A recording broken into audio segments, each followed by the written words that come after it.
बिस्मिल्लाहिर्रहमानिर्रहीम। अस्सलामुअलैकुम। मेरे चैनल सफ़र और ज़फ़र में आप सबको खुश आमदीद। तो जनाब, मैं इस वक्त करतबा के मशहूर दरिया वादी अल कबीर के पुल के ऊपर खड़ा हूँ और इसका नाम है रोमन ब्रिज। इसके एक तरफ रास्ता मस्जिद करतबा को जाता है और दूसरी जानब ये खूबसूरत सी इमारत है, कदीम इमारत है जो कि किसी दौर में मुसलमानों ने यहाँ पर दफाई नुक्ता नज़र से तामीर की थी। आजकल इस इमारत में एक म्यूज़ियम कायम है। चलिए आइए देखते हैं इस म्यूज़ियम को।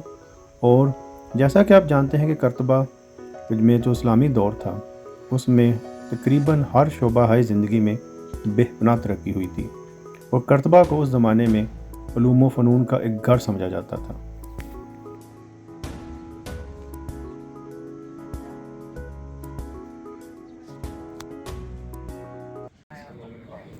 ये मुहय्यिद्दीन इब्नुल अरबी का मुजस्समा है जिनका ताल्लुक़ इसी खित्ता उंदलस से था।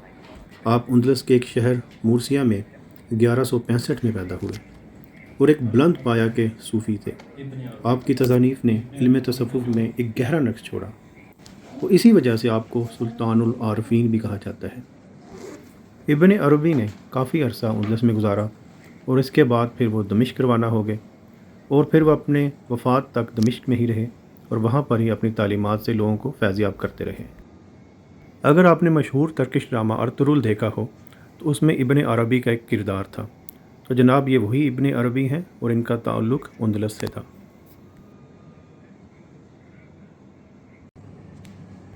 उस दौर में तिब के मैदान में भी मुसलमानों ने बेपनाह तरक्की की और कई मुसलमान तबीब थे जिनके नाम हैं, जिनमें सबसे अहम नाम अबुल कासम अल ज़हरवी का है। कहते हैं कि उन्होंने तिब के मैदान में, ख़ास तौर पर सर्जरी के मैदान में कई नए तरीके मुतारफ़ कराए, कई नए सर्जिकल इंस्ट्रूमेंट जो हैं यानी कि आलात जर्राही उन्होंने ईजाद किए और यहाँ पर वो म्यूज़ियम में डिस्प्ले पर हैं। और उन्होंने अपने दौर में एक किताब भी लिखी थी जिसे उस दौर में, बल्कि आने वाले कई सालों तक, कई सदियों तक उसे मेडिसिन का एक इंसाइक्लोपीडिया का दर्जा हासिल था। और कहते थे कि वो इस कदर मुफस्सल थी कि जिसके पास वो किताब हो, जिस स्टूडेंट के पास, उसे किसी और किताब की ज़रूरत नहीं है। ये देखिए, यहाँ पर एक बहुत बड़ी तस्वीर लगी हुई है जिसमें उस दौर के जो दरबार का मंज़र है वो दिखाया गया है। और इस तिब के मैदान के अलावा यहाँ पर साइंस के अलावा जो दीगर फ़नून हैं, फ़न तामीर, मुसव्वरी, इन तमाम शोबों में बेपनाह तरक्की हुई। ये इलाका जो है ख़ास तौर पर जो कालीन हैं यहाँ के, वो काफ़ी मशहूर हैं। इसके अलावा जो बाकी दस्तकारियाँ हैं, हाथ से बनने वाली चीज़ें हैं, उसमें काफ़ी नए नए तजुर्बात किए गए। और मैंने सुना है कि यहाँ पर रेशम की गर्नाता में एक बहुत बड़ी मार्केट है, तो इंशाल्लाह वहाँ जाएंगे तो देखेंगे। तो उस दौर में रेशम का जो कारोबार है वो भी यहाँ पर बड़े पैमाने पे होता था। और ये कि जो उस दौर के म्यूज़िकल इंस्ट्रूमेंट्स हैं,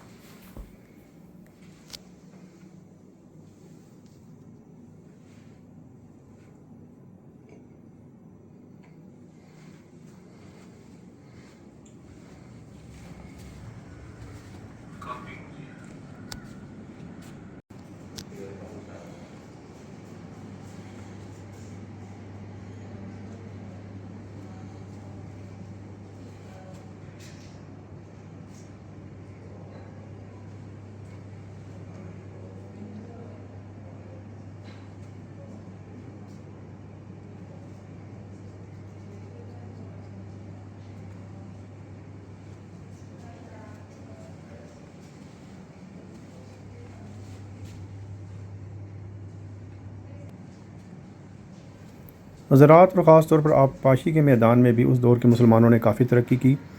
और ये जो है पानी पहाड़ों से ये शहरों तक पहुंचाने का इंतज़ाम करना, फिर यहाँ के जो महल्लात थे मस्जिदों में वज़ू के लिए, और पानी का जो पूरा सिस्टम था उन्होंने एक डेवलप किया था। और यहाँ पे तमाम चीज़ें जो हैं वो डिस्प्ले पे रखी गई हैं और ये शायद उस दौर का कोई नक्शा है। और ये देखिए कि हालांकि उस दौर में बहुत ज़्यादा इस तरह के आलात नहीं थे और फिर भी देखिए किस कदर जो है ये नक्शा एक्यूरेट है।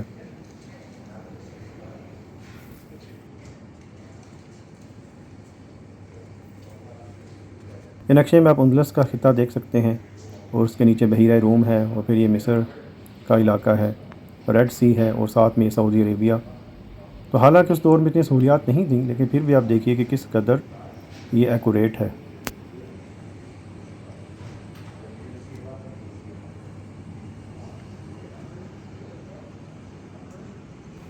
इल्म फ़ल्कियात यानी कि एस्ट्रोनॉमी के मैदान में भी बेपनाह तरक्की हुई और कई एस्ट्रोनॉमर्स हैं जो कि बहुत मशहूर थे, लेकिन सबसे अहम जो उनमें थे वो इब्न रुश्द हैं। उन्होंने कई फ़ल्कियात के मैदान में नई नई चीज़ें मुतारफ़ कराईं और ये यहाँ पर शायद सैयारों के मदार हैं, उनके बारे में बताया गया है। तो जनाब ये है मस्जिद कुर्तबा का एक मॉडल। और आपने मेरी पिछली वीडियो में मस्जिद कुर्तबा के बारे में इन डिटेल देखा होगा, तो आप देख सकते हैं कि इसमें बहुत ही खूबसूरत मॉडल बनाया गया और आप अंदर से भी देख सकते हैं। देखिए सफ़ें भी बिछी हुई हैं अंदर। तो अभी तो इसकी जो हैयत है, इसकी शक्ल है, वो काफ़ी हद तक बदल चुकी है, लेकिन ये जो मॉडल है ये उस वक्त का है जब ये अपनी असल हालत में थी। ये देखें यहाँ से जगह बनाई गई है जिससे आप इसके अंदर भी झांक सकते हैं और लाइटिंग बहुत खूबसूरत की गई है। कभी ये लाइट्स ऑफ़ कर देते हैं और कभी अंदर वाली लाइट्स जो है वो ऑन कर देते हैं। तो आप बिल्कुल इसको इन डिटेल, इसके हर पिलर को आप यहाँ से देख सकते हैं। ये देखिए किस कदर खूबसूरत दरवाज़े हैं। तो आपने मेरी पिछली वीडियो में देखा होगा कि अभी तो चंद दरवाज़े ही रह गए हैं। वही छत भी देखिए पुरानी हालत में। तो अभी दरमियान में इसके जब ये ईसाइयों ने इस पर कब्ज़ा कर लिया था तो उन्होंने गिरजा बनाया था और दरमियान में इसके छत को तोड़कर गिरजे की इमारत बनाई थी। लेकिन यहाँ पर वो इमारत नज़र नहीं आ रही क्योंकि इसको अपनी असल हालत में जिस तरह थी उस तरह का मॉडल ये बनाया गया है। तो देखिए किस कदर खूबसूरत दरवाज़े हैं।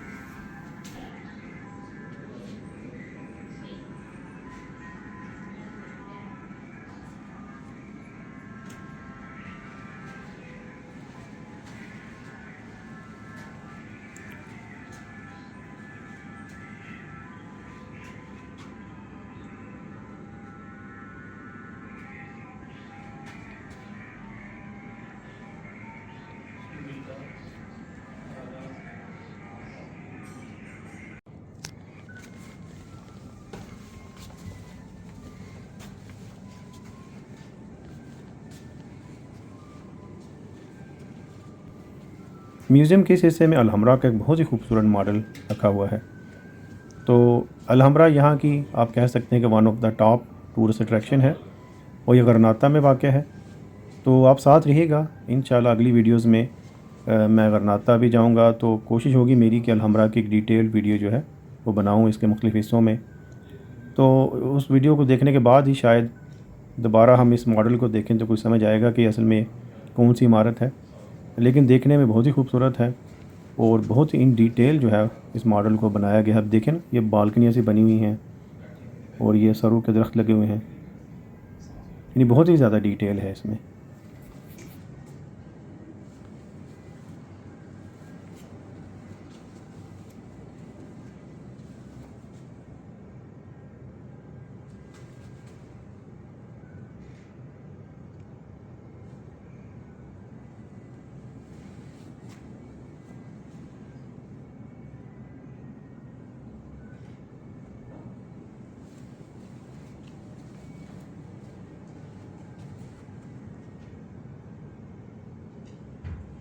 और ये शायद वो हिस्सा है जो अक्सर आपने तस्वीरों में देखा होगा जहाँ के फव्वारा है और उसके नीचे कुछ शेर हैं और अंदर भी इसके आप झांक के देख सकते हैं।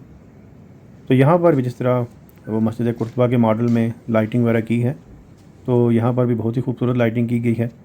अभी अंदर से लाइटें रोशन हैं और इसके अंदर आप देख सकते हैं।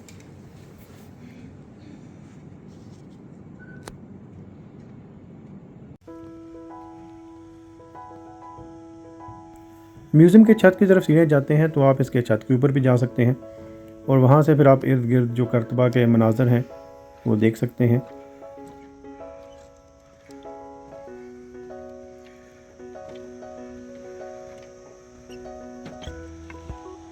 और ये देखें जनाब किस कदर खूबसूरत मंज़र है, वादी उल कबीर और उसके ऊपर रोमन ब्रिज और सामने वो जो आपको इमारत नज़र आ रही है वो मस्जिद कुर्तबा की इमारत है। तो बहुत ही यहाँ से जो आपको अच्छा व्यू मिलेगा।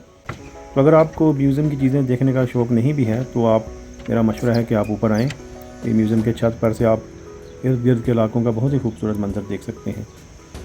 और इसकी टिकट भी कोई ज़्यादा नहीं है, मेरा ख्याल है कुछ 4 यूरो की टिकट थी तो ये देखिए किस कदर खूबसूरत मंजर है यहाँ से।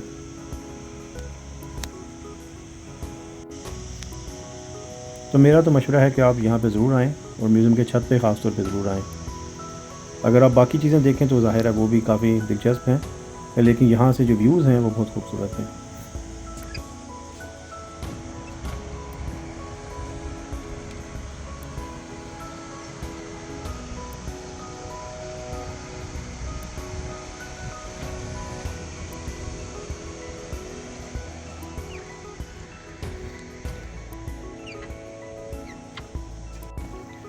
तो चलिए जनाब अब नीचे चलते हैं। यहाँ से जाने को दिल तो नहीं चाह रहा, बहुत ही खूबसूरत मनाज़र हैं, लेकिन बहरहाल हमने कई और जगह भी देखनी है। बहुत ही तंग सी सीढ़ियाँ हैं और बहुत सीधी सी हैं, इनके ज़रिए भी नीचे जाता हूँ मैं।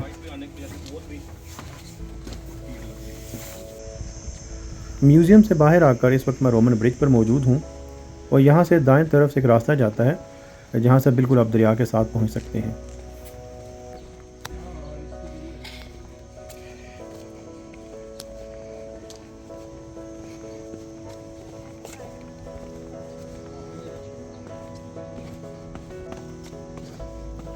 तो नीचे जाने का ये भी रास्ता है और ये देखिए इस म्यूज़ियम का खूबसूरत मंज़र और बहुत ही खूबसूरत इमारत है।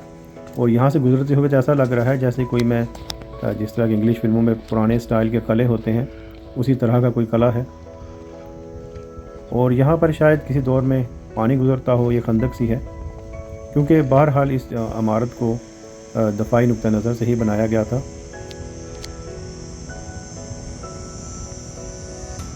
तो ये देखिए जनाब अभी मैं बिल्कुल जो है वादी अल कबीर जो दरिया है उसके पास पहुंच गया हूं और ये देखिए रोमन ब्रिज का खूबसूरत मंज़र।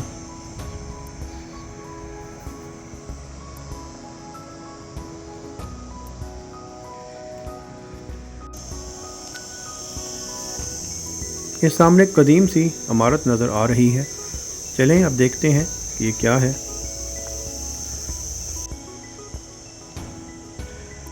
का नाम जो यहाँ पर लिखा गया है वो है मोलिनो दी सैन एंटोनियो और इसके बारे में मुझे पता चला है ये किसी ज़माने में एक पन चक्की थी, यानी कि पानी से चलने वाली चक्की, और ये अब्दुर्रहमान दोइम के दौर में कायम की गई थी। और कहते हैं कि अभी ये पता नहीं सच बात है कि नहीं कि जब मलका इज़ाबेला यहाँ पर आई, जब ईसाइयों का कब्ज़ा हो गया तो इस चक्की के आवाज़ से बहुत डिस्टर्ब होती थी, तो फिर उसने इसको बंद करवा दिया और बाद में ये शायद यहाँ पर कश्तियाँ बनती थीं, लेकिन बहरहाल ये किसी ज़माने में जो है पन चक्की थी।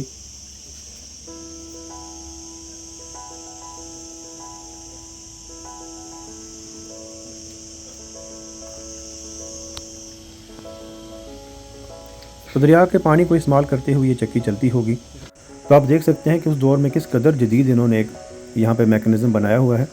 और मैंने दरिया के अंदर करके एक रहट सा देखा था, जो मुझे पहिया सा लगा था, वो मैं समझ रहा था कि शायद रहट है, लेकिन लगता है वो इसी चक्की का कोई हिस्सा होगा।